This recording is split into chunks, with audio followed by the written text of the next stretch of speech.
చాదస్తపు అమ్మమ్మ. పట్నంలో గోపాలం అనే వ్యక్తి ఒక మెడికల్ షాప్ నడుపుతుంటాడు. ఆయన భార్య ప్రశాంతి ఇంట్లో పనులు చేస్తూ తన ఇద్దరి పిల్లలను జాగ్రత్తగా చూసుకుంటుంది. పిల్లలిద్దరిలో పెద్దదైన నిర్మల డిగ్రీ చదువుతుంటే తమ్ముడు సతీష్ 10వ తరగతి చదువుతున్నాడు. వారిద్దరూ సరదాగా మాట్లాడుకుంటూ అప్పుడప్పుడు గొడవలు కూడా పడుతుంటారు. సతీష్కేమో మొబైల్ పిచ్చి, నిర్మలకి టీవీలో వచ్చే ప్రోగ్రామ్స్ చూడడం అంటే ఇష్టం. పిల్లలు, డిన్నర్ రెడీ, తినడానికి రండి. నాకిప్పుడు ఆకలిగా లేదమ్మా, నేను తర్వాత తింటాను. పోని నువ్వురా తల్లి, నేను టీవీలో ఈ ప్రోగ్రాం అయ్యాక తింటానమ్మా. అసలు మీకు కొంచెం కూడా బుద్ధి లేదు, ఎప్పుడో టైంకి తినరు అని ప్రశాంతి వారిద్దరి మీద విసుగ్గుని వెళ్ళిపోతుంది. ఆ తర్వాత 10 గంటలకి భోజనం చేయడానికి వస్తారు. అప్పుడు ప్రశాంతి ఇద్దరికి భోజనం వడ్డిస్తుంది. ఆ తర్వాత ఇద్దరు తినేసి తమ గదిలోకి వెళ్ళిపోతారు. దాంతో ప్రశాంతికి ఇంట్లో పనులన్నీ పూర్తయ్యేసరికి అర్ధరాత్రి సమయం దాటుతుంది. ఈరోజు కొంచెం నీరసంగా ఉన్నట్టున్నావు, టాబ్లెట్ ఏమైనా ఇవ్వనా?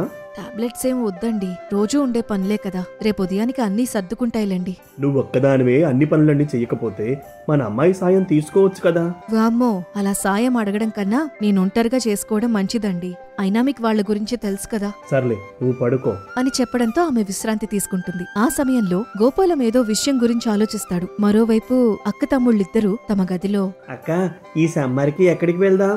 ఈసారి నార్త్ సైడ్ వెళ్దాంరా తమ్ముడు, అక్కడ ప్లేసెస్ బాగుంటాయి. అవునక్క, నేను కూడా రీల్స్ చూశాను.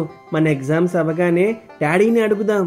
సరే తమ్ముడు, ఈ సమ్మర్ మాత్రం అదిరిపోవాలి అని వారిద్దరూ రాబోయే వేసవి సెలవుల్లో ఏం చెయ్యాలి అని మాట్లాడుకుంటారు. కొన్ని వారాల తర్వాత వారిద్దరికీ పరీక్షలు పూర్తయినా ఆనందంగా ఇంటికొస్తారు. అప్పుడు వారిద్దరూ తండ్రి రాక కోసం ఎదురు చూస్తూ ఉంటారు. నాన్న రాగానే డబ్బులు అడిగి ఒక మంచి ప్లేస్ కి ట్రిప్ వేయాలరా. అవునాక, నువ్వే నాన్నతో మాట్లాడి ఒప్పించాలి. నేను చూసుకుంటా కదా తమ్ముడు.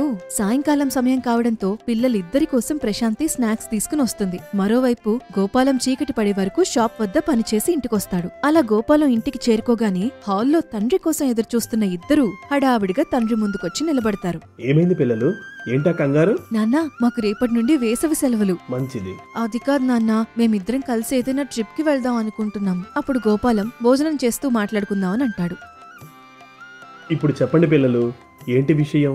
అదే నాన్న, మేము టూర్ వెళ్దాం అనుకుంటున్నాం. అలాగే వెళ్ళండి, కాకపోతే ఆ వెళ్ళబోయే చోటు అనేది నేను నిర్ణయిస్తా, సరేనా? సరే నాన్న, మీ ఇష్టం. ఇంతకీ ఆ చోటేంటో చెప్పండి. మీరిద్దరూ మీ అమ్మమ్మ ఊరు వాగులంక వెళ్ళండి. ఆ మాట విని ప్రశాంతి ఆశ్చర్యపోతుంది. అయితే ఊహ తెలిసిన తర్వాత వారిద్దరూ అమ్మమ్మ వాళ్ళింటికి వెళ్లలేదు. ఏవండి, పిల్లలిద్దరినీ అక్కడికి పంపడం అవసరమా? ఏం పర్లేదు ప్రశాంతి, వాళ్ళకి కూడా పల్లెటూరు చూసినట్టు ఉంటుందిలే. అవును మమ్మీ, డాడీ చెప్పింది కరెక్టే, మేమిద్దరం వాగులంక వెళ్తాం. నా ఓటు కూడా డాడీకే. మరుసటి రోజు ఉదయం వారిద్దరూ వాగులంక వెళ్లడానికి సిద్ధపడతారు. అలా వారికి కావాల్సినవన్నీ సర్దుకున్న తర్వాత బస్టాండ్ వద్దకు బయలుదేరి వెళ్తారు. చూడండి పిల్లలు, మీరు అమ్మమ్మ ఇంటికెళ్ళాక ఆమె చెప్పినట్టు నడుచుకోండి. నువ్వేం చెప్పనవసరం లేదు శాంతి, అక్కడికి వెళ్ళాక అన్నీ తెలుసుకుంటారులే. అవును మమ్మీ, మేమేం చిన్నపిల్లలం కాదు, అమ్మమ్మని ఈజీగా హ్యాండిల్ చేస్తాం. ఆ మాటలకి గోపాలం చిన్నగా నవ్వుకుంటాడు. ఇంతలో బస్సు రావడంతో వారిద్దరూ బస్ ఎక్కి అక్కడి నుండి బయలుదేరతారు. అక్క, మమ్మీ ఎందుకని అమ్మమ్మ గురించి అన్ని జాగ్రత్తలు చెప్పింది? ఏమో నాకు తెలియదు తమ్ముడు, అయినా ఎవరెన్ని చెప్పినా మనకు నచ్చినట్టే ఉంటాం కదా. సరిగ్గా చెప్పావక్క. అలా బస్సులో ప్రయాణిస్తూ మధ్యాహ్న కాల సమయానికి వాగులంక గ్రామానికి చేరుకుంటారు. అలా వాళ్ళిద్దరూ ఊర్లో నడుస్తూ దారి మధ్యలో ఎదురైన ఒక మహిళ నాపి, ఆంటీ, మీకు సూర్యకాంతం ఇల్లు ఎక్కడో తెలుసా? సూర్యకాంతం పేరు వినగానే ఆ మహిళ కళ్ళు పెద్దవి చేసి చూస్తుంది. సూర్యకాంతం గురించి అడుగుతున్నారు, ఆమె మీకేమవుతుంది పిల్లలు? తను మా అమ్మమ్మ అండి, మేమిక్కడ వేసవి సెలవులు గడుపుదామని వచ్చాం. అయ్యో పాపం, సరదాగా గడపడానికి ఇక్కడికొచ్చారా అని వారి వైపు జాలిగా చూస్తుంది. ఆ తర్వాత సూర్యకాంతం ఇంటికి దారి చెప్పి అక్కడి నుండి వెళ్లిపోతుంది. అప్పుడు వారిద్దరూ ఊర్లో ముందుకు నడుస్తూ చివరిగా సూర్యకాంతం ఇంటికి చేరుకుంటారు. ఆ సమయంలో ఆరు బయట తిరుగుతున్న కుక్కను కొడుకుని సూర్యకాంతం కనిపిస్తుంది. అప్పుడు పిల్లలిద్దరూ తమను తాము పరిచయం చేసుకుంటారు. ఇన్నేళ్ల తర్వాత ఈ అమ్మమ్మ గుర్తొచ్చిందా పిల్లలు? అదేం లేదమ్మమ్మ, వద్దామని చాలా సార్లు అనుకున్నాం, కానీ కుదరలేదు. సర్లే, మీరు మాట్లాడుకుంటూ ఉండండి, నేను లోనికి వెళ్ళి రెస్ట్ తీసుకుంటా అని సతీష్ ఇంట్లోకి వెళ్లబోతుంటే సూర్యకాంతం చేతిలో ఉన్న కర్రతో సతీష్ కాళ్ల మీద కొడుతుంది. దాంతో సతీష్ ఒక్కసారిగా నొప్పితో అరుస్తాడు. వామ్మో చంపేసింద్రా దేవుడా, గాడిద, కాళ్లు కడుక్కోకుండా ఇంటికి వెళ్తావా అని మరోసారి కొడుతుంది. దాంతో సతీష్ కంగారుగా వెళ్లి నీళ్లతో కాళ్లు శుభ్రం చేసుకుంటాడు. ఆ తర్వాత సూర్యకాంతం నిర్మల వైపు చూడగా ఆమె కూడా వెళ్లి కాళ్లు శుభ్రం చేసుకుంటుంది. మీ అమ్మా నాన్నలు ఎలా ఉన్నారా? బాగున్నారమ్మమ్మా. బాగా ప్రయాణం చేసి అలసిపోయి ఉంటారు. మీరు వెళ్లి విశ్రాంతి తీసుకోండి. నేను ఈలోగా మీకోసం భోజనం సిద్ధం చేస్తా. సరే అమ్మమ్మ. ఇద్దరూ అక్కడి నుంచి లేచి గదిలోకి వెళ్లిపోతారు. అదే సమయంలో సూర్యకాంతం వంట సిద్ధం చేస్తుంది. ఏంటక్క అమ్మమ్మ ఇలా ఉంది, కొంచెం ఉంటే నా కాళ్ళు విరిచేసేది. అవునరా తమ్ముడు, చూస్తుంటే చాదస్తపు మనిషిలా ఉంది. ముందు ఇంకెలా ఉంటుందో ఏంటో అని వారిద్దరూ అమ్మమ్మ గురించి మాట్లాడుకుంటారు. సరిగ్గా సాయంకాల వేళ 6 గంటల సమయంలో సూర్యకాంతం పిల్లలిద్దరినీ భోజనం తినడానికి పిలుస్తుంది. అప్పుడే భోజనం ఏంటమ్మమ్మా, మేం తర్వాత తింటాంలే. పిల్లలన్న తర్వాత త్వరగా తినాలి. ముందు మీరొచ్చి కూర్చోండి. మాకు ఆకలిగా లేదమ్మమ్మా, కావాలంటే నువ్వు తినేసి పడుకో, తర్వాత మేం పెట్టుకుని తింటాంలే అని చెప్పినప్పుడు సూర్యకాంతం అక్కడున్న కర్ర అందుకుంటుంది. దాంతో ఇద్దరు భయపడి భోజనానికి కూర్చుంటారు. ఆ తర్వాత వారు తినే ప్లేట్లో ఆకుకూరలుంటాయి. పట్నంలో ఉన్నప్పుడు ప్రతిరోజు ముక్కలేనిది వారు భోజనం చేసేవారు కాదు. కంచం వైపు అలా చూస్తారేంటి పిల్లలు? ఆకుకూరలు తింటే కళ్లకు మంచిది, తినండి. అప్పుడు వారిద్దరూ ఇష్టం లేకపోయినా ఆ భోజనం చేస్తారు. ఆ సమయంలో సతీష్ ఫోన్ యూజ్ చేస్తూ తింటూ ఉండడంతో సూర్యకాంతం చేతిలో ఉన్న ఫోన్ లాక్కుని అక్కడున్న నీళ్ల చెంబులో పడేస్తుంది. 20,000 రూపాయల ఫోన్ ని అలా పడేసేవేంటమ్మమ్మా? అది వాటర్ ప్రూఫ్ కాబట్టి సరిపోయింది. ఏం ఫ్రూట్?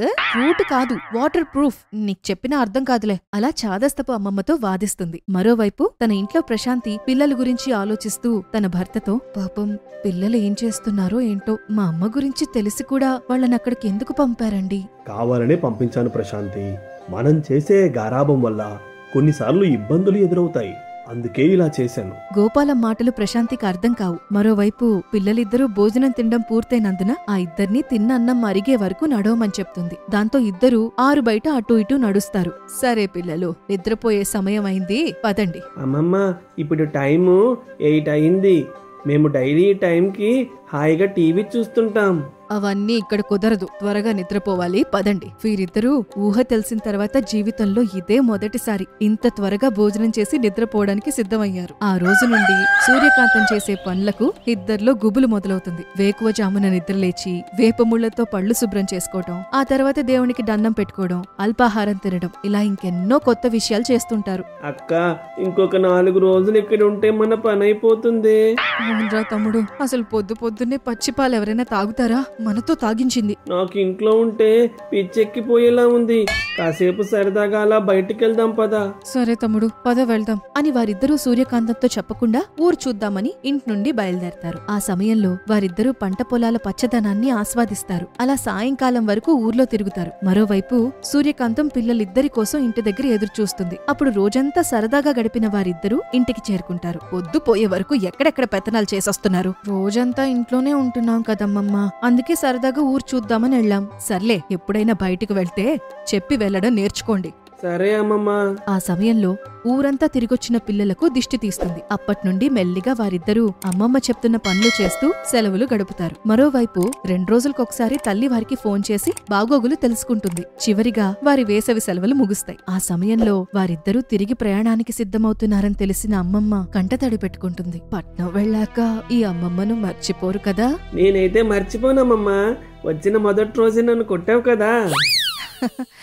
ఏదో అనుకుని ఊరొచ్చాం కాని బానే గడిచాయే సెలవులు. వారిద్దరూ కాసేపు మాట్లాడిన తర్వాత పట్నం బయలుదేరతారు. అలా ఇంటికి చేరుకున్న పిల్లలిద్దరూ కాళ్ళు చేతులు శుభ్రం చేసుకుని ఇంట్లోకొస్తారు. వారలా చేయడం చూసి తల్లి ఆశ్చర్యపోతుంది. ఆ రోజు నుండి వారు సమయానికి భోజనం చేయడం, నిర్మలేమో తల్లికి సాయంగా ఇంటి పనులు చేస్తుంది. ఒక రకంగా చాదస్తపమ్మమ్మ కారణంగా పిల్లల ప్రవర్తనలో మార్పొచ్చింది. అది చూసి తల్లిదండ్రులిద్దరూ సంతోషిస్తారు.